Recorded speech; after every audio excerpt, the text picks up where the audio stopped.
Good morning to all of you. Dear Tort Law students, I am taking up today the topic malicious prosecution. Friends, at the outset, I have already told you that intention, malice, that is malicious intention or manseria, all these things are not important for the law of torts. But if he has got it, okay, no doubt, no problem, he may have it. So intentionally, that too with a malicious intention, with the intention of getting some loss or getting some loss or danger or the so-called malicious prosecution, legal proceedings. Yes. So with the intention of with the bad intention of doing some harm, if you initiate a criminal case against him, it is nothing but abuse of legal proceedings. So this is what is called malicious prosecution. Prosecution means trial of a case. So if you file a false case against the other person, and if it is proved that it is a false case, yes, he can file a case of tort of malicious prosecution against the person who filed the case. In this connection, 4 ingredients are most important. Number 1, a suit should be filed by the defendant or not. Defendant against the plaintiff. So this case should be filed against him. And this case should be with malicious intention. That means without any sufficient or probable or reasonable cause. Then, what for? Maliciously. What is malicious? To gain some advantage or to do some mischief, to do something wrong, to cause some loss to him. Is it not? So, then such malicious prosecution should be terminated or should be dismissed against the defendant. You see? So, this should be terminated against the defendant and ultimately should come in favor of the plaintiff. That means, please remember, the judge should note that it seems to be a false case or a implicated case. So many words they will use. And ultimately, with the result, the plaintiff should suffer some damages, maybe mental agony or maybe so many damages professionally, economically, so many things will be there. If these 4 points are filled up, then it is a case of malicious prosecution and he will be successful in filing a case against him. So please remember, మొదట్లో మన యొక్క plaintiff మీద defendant case వేయాలి. మామూలుగా కాదు, ఏదో ఒక వాడు మైండ్లో పెట్టుకుని మనం ఇబ్బంది పెట్టాలని వేయాలి. కోర్టులో జరగాలి. కోర్టు అయిపోయిన తర్వాత జడ్జి గారు మరి ఇదేదో ఫాల్స్ కేసు లాగా ఉంది అని కొట్టేయాలి. అప్పుడే మనం తిరిగి అతని మీద టార్ట్ కేసు వేయవచ్చును మ్యాలిషియస్ ప్రాసిక్యూషన్ కింద. అంతేగాని మనం అనుకుని ఊహించి చేస్తే మాత్రం కుదరదు. దీంట్లో గుర్తుపెట్టుకోండి, కోర్టు జడ్జిమెంట్లో ఒక చోట ఎక్కడొక చోట ఉదాహరించాలి, మాట్లాడాలి, ఏదో ఒక మాట వచ్చేటట్టు చూడాలి. అప్పుడే మీరు సక్సెస్ అవుతారు. లేకపోతే చాలా కష్టం. కేసు వేస్ట్ తీసుకుంటారు కానీ టార్ట్ కేసు దీనిలో మ్యాలిషియస్ సక్సెస్ కావాలంటే definitely the judge should be of the opinion that is a false case. అదే అనమాట. Right, now will go to the judgments. Case laws. Gaya Prasad versus Bhagat Singh. So Bhagat Singh అనేది 1908 చూడండి, అప్పుడు ఆ కాలంలోనే ఈ ఏదో తెలివితేటలు ఉన్నాయి. So Bhagat Singh filed a case, actually together with another, he filed a case against the plaintiff before the police. I think it may be a theft case. So normally police will ask for evidence. They produced the evidence also. వాళ్ళ చుట్టుపక్కల వాళ్ళు తెలిసిన వాళ్ళని సాక్ష్యాలు కొన్న కూడా పెట్టారు. And believing the version of the witnesses, the police filed the charge sheet also. But please remember, ultimately ఈ మనోడు బెయిల్ మీద వచ్చేసాడు, అరెస్ట్ చేశారు, బెయిల్ మీద వచ్చాడు, కేసు ట్రయల్ జరిగింది. Ultimately the case ended in acquittal. Case కొట్టేశాడు. Now the plaintiff, that is mister Gaya Prasad. Bhagat Singh Gaya Prasad మీద కదా కేసు పెట్టింది. Gaya Prasad filed a case of malicious prosecution against Bhagat Singh కావాలని చెప్పి. So he filed a case of tort for damages. So the court held that the defendants filed the case with malicious intention and pursued the same.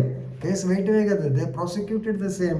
Therefore, definitely it is a case of tort and damages to be paid by Mr. Bhagat Singh to Gaya Prasad. Very good case, positive case. Second, Dr. Abroth, and this is, you can read the case as Abroth versus North Eastern Railway Co. 1886. This is a very, very important case. Abroth and a doctor. So, an accident took place to one of the trains of the North Eastern Railway co, Tinsukia mail అన్నారు, నాకు గుర్తులేదు, but anyway. So North Eastern Railway co, normally railways tribunal is they, they will be paying compensation to the victims. The company paid damages to the deceased and several persons. కొంతమంది చనిపోయారు, several injured persons are also there.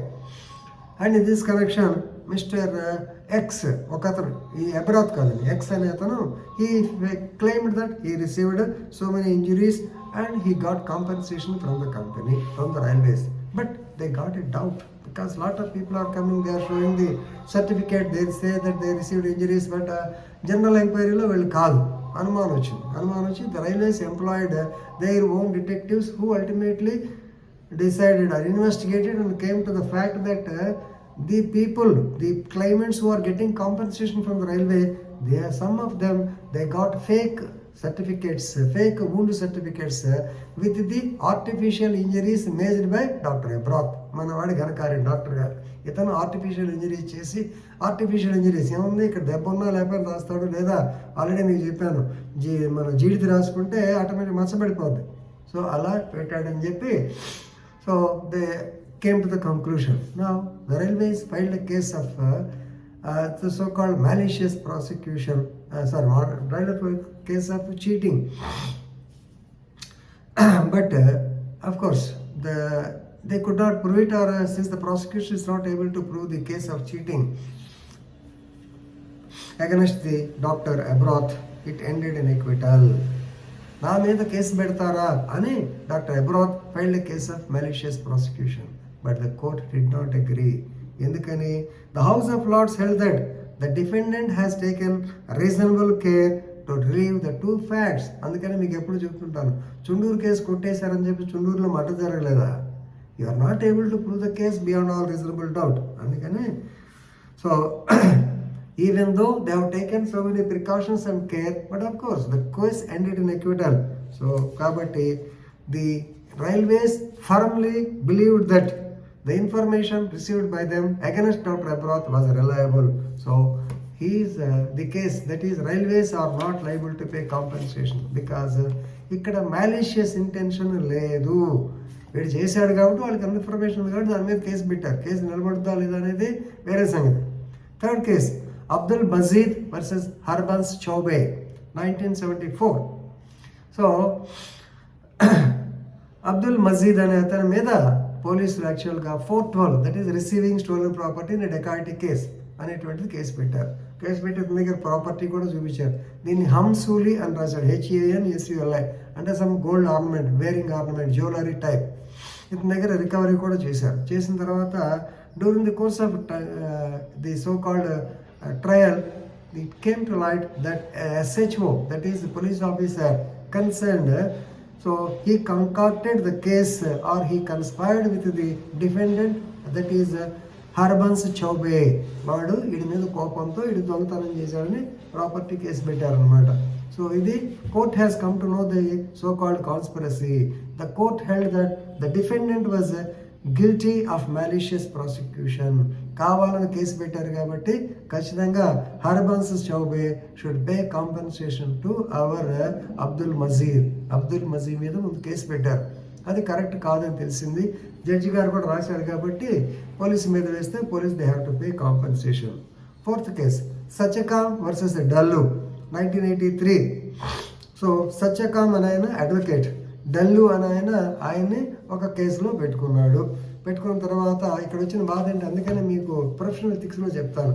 మనకి other side వాళ్ళు తెలిస్తే, ఇక్కడ సత్యకామ్ అనేటువంటి అడ్వకేట్కి dull ఏదో case ఇచ్చాడు. కానీ డల్లు ఇచ్చిన కేసు ఎవరి మీద, ఒక ఎక్స్ అనుకోండి, ఆ ఎక్స్ వాళ్ళ ప్రైవేట్ అంటే సివిల్ కేసు మళ్ళీ ఈయన సత్యకామ్ అడ్వకేట్ గారు చేస్తున్నాడు, కానీ వాళ్ళకి చెప్పలేదు.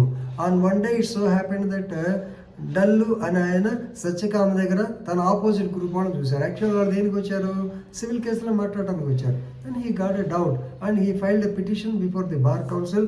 బార్ కౌన్సిల్ ఎంక్వైరీ చేసి ఇతను సస్పెండ్ కూడా జరిగింది. Ultimately it could not be proved.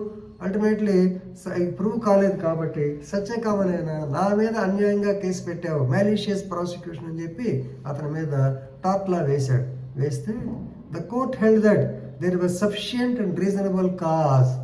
There was sufficient and reasonable cause to have suspicion on Mr. So-and-so, Mr. Satyakam. So, సత్యకామ్ వాళ్ళు వచ్చి మాట్లాడుతున్నారు కాబట్టి అనుమానం ఛాన్స్ అవునా కాదా? సో కాబట్టి కంప్లైంట్ చేశారు. అంత మాత్రం it cannot be malicious prosecution. So కాబట్టి negative example. So if you are able to know these 4 cases, it will be sufficient and definitely you can write a synopsis of the malicious prosecution. With this, I want to stop here. Thank you very much.